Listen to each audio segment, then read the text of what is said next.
बसरा में एक इंतहाई सीनो जमील औरत रहा करती थी। लोग इसे शहवाना के नाम से जानते थे।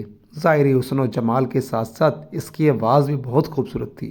अपनी खूबसूरत आवाज़ की वजह से वो गायकी और नोहागिरी में मशहूर थी। बसरा शहर में खुशी और गमी की कोई मजलिस इसके बगैर अधूरी तस्वर की लगती थी।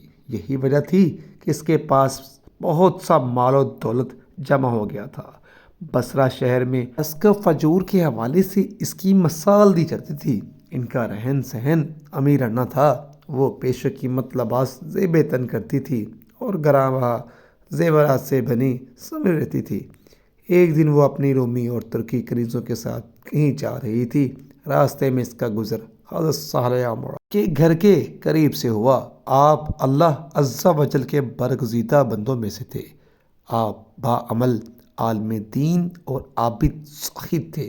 आप अपने घर में लोगों को वाइज़ अरशाद फरमाते थे। आपके वाइज़ की तासीर से लोगों के पर रिक्कत तारी उड़ाती थी और वो बड़ी ज़ोर ज़ोर से आहो बका शुरू कर देते थे। अल्लाह अज़्ज़ा वजल के खौफ से इनकी आंखों से आंसुओं की झड़ियाँ लग जाती थी। जब शहवाना नामी वो औरत वहाँ से गुजरने लगी, इसने घर से आह फाँ की आवाज़ें सुनकर इसे बहुत गुस्सा आया। वो अपनी कनीज़ों से कहने लगी कि ताज्जुब की बात है कि यहाँ नोहा किया जा रहा है और मुझे इसकी खबर तक नहीं दी गई। फिर इसने एक खादमा को घर के हालात मालूम करने के लिए अंदर भेज दिया। वो लौंडी अंदर गई और अंदर के हालात देखकर इस पर भी खुदा के सवजल का खौफ तारी हो गया और वो वहीं बैठ गई। जब वो वापस ना आई तो शबाना ने काफ़ी इंतज़ार के बाद दूसरी फिर तीसरी को अंदर भेजा, मगर वो भी वापस ना लौटी। फिर इसने चौथी खात्मा को अंदर भेजा, जो थोड़ी देर बाद वापस लौट आई। इसने बताया, घर में किसी के मरने पर मातम नहीं हो रहा, बल्कि अपने गुनाहों पर आहो बका की जा रही है।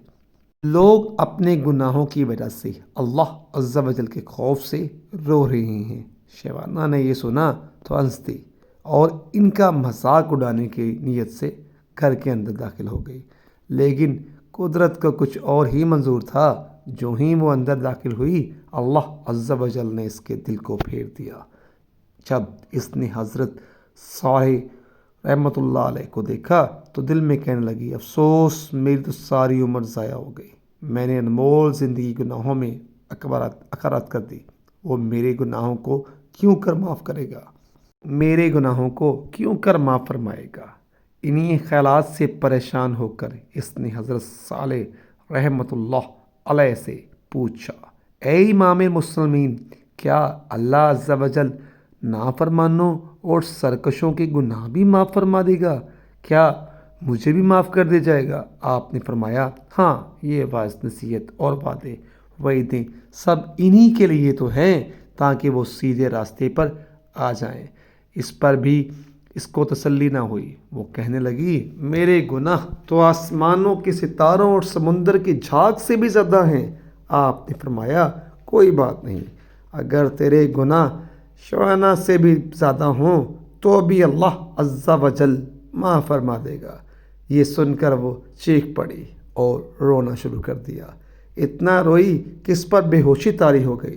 थोड़ी देर बाद जब इसे होश आया तो कहने लगी, हज़रत, मैं ही शवाना हूँ जिसके गुनाहों की मिसालें दी जाती हैं।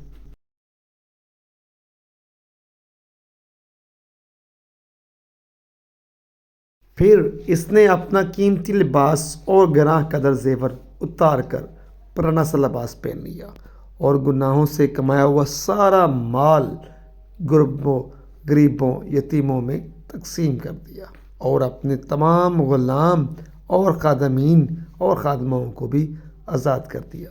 फिर अपने घर में मुक़य्यद हो गई, एक जगह टिक कर बैठ गई।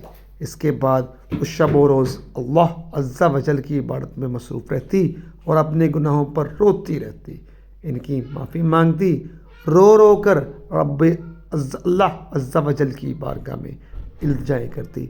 इसे तौबा करने वालों को महबूब रखने वालों और गुनहगारों को معاف فرمانے والے مجھ پر رحم فرما، میں کمزور ہوں، تیرے عذاب کی سختیوں کو برداشت نہیں کر سکتی، تو مجھے اپنے عذاب سے بچا لے، مجھے اپنی زیارت سے مشرف فرما۔ اس نے اسی حالت میں 40 سال زندگی بسر کی اور انتقال کر گئی۔